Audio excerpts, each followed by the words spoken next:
Please please please बसून घ्या. मला हे जे उचकवल्यासारखं वाटतंय की तुम्ही तिकडे उन्हात उभे आहात. मध्ये गेले की माझं आधी असतं की असं कोणी मराठी बोलणारं जर भेटलं तर मजा येईल, मग आमचं हो असतं. पण एकदा आम्ही ना लंडनला शूट करत होतो आणि आमचा जो आर्ट डिरेक्टर होता तो इंग्लिश होता आणि त्याला मच्छी खूप आवडते आणि मला मच्छी खूप आवडते. तो आम्ही बसून असं बोलत होतो आणि तो मला काय काय इंग्लिश मधले, आता ज्या मराठी आपल्या मच्छीची नावं आहेत मला त्यांची इंग्लिशमध्ये नाही माहिती आहेत कारण आपण कळेच ना. आणि एका पॉइंटला शहाना आली, who is also another beautiful actor, ती आली आणि ती मला बोलली की तुला कळतंय का की तू ह्याच्याशी बोलताना बांगडा बोलतेस सारखं आणि त्याला काही कळत नाही की बांगडा काय असं. मग ती आल्यावर बोलली की मॅकेरेल मॅकेरेल वगैरे. तुमची सगळ्यात मराठी सवय कोणती आहे? सगळ्यात मोठी मराठी सवय, टिपिकल मराठी सवय. शहाणा बाळ वाटणारे मी आता सगळ्यांना, पण खरंच आहे उठल्या उठल्या घराकडे वसते लक्ष्मी. माझ्या मते ही मराठी सवय म्हणणार होते कारण रोज संध्याकाळी दिवा लावल्यावरती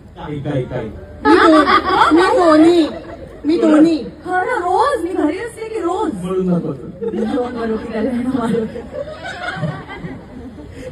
हो. पण ऍक्च्युली +1 दोन्ही. आणि तुला खोटं वाटत नसेल तर एक आणखीन खूप मराठी गोष्ट सांगते. आई रक्ताची शपथ हे खरं आहे. माझा लिटरली पुढचा प्रश्न होता, पायाला ठेच लागल्यावरती किंवा कोणी गाडी आडवी घातल्या तोंडात काय असतं? जे आलं पाहिजे तेच बरोबर आहे. बाकी कशा गाडी चालवताना तर मला नाही वाटत मला कुठल्याही दुसऱ्या भाषेतल्या, आता मला नेपाळीमध्ये पण येतात शिव्या, पण मजा नाहीये. पुन्हा देऊ का हे उत्तर? माझं फेवरेट गाणं आहे सहलीला जायचं सहलीला, त्यानंतर बाकी सगळे. काल आम्ही नाही म्हणलं पण तू म्हणलीस आज. ते नाही बोलला काल, हे नाही म्हणलं, गाणार नाही मी. गाणार नाही बोलला. हा तर तू वैतागला असेल रे बिचारा.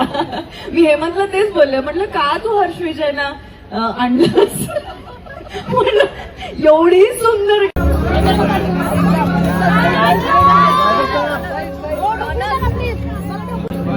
ढकलू नका तुम्ही प्लीज.